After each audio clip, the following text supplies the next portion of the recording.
বাদশাহ, তুমি যতই তোমার নিজের সাফাই গাও, তুমিও তো আইনের চোখে অপরাধী। পুলিশ অফিসার, অপরাধী তো তুমি, তোমরা।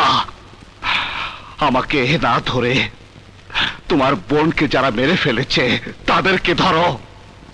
জীবনে অন্তত একটা ভালো কাজ করো, প্রমাণ করো মানুষের জন্য কিছু করলে। আরে তোমার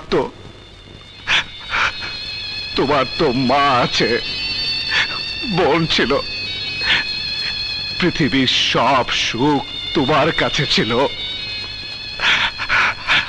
আমার কাছে যদি মা থাকতো, বোন থাকতো, তাহলে হয়তো আজ রংবাজ হতাম না। তুমি আজ যে আইনের চোখে আমাকে অপরাধী বলছো,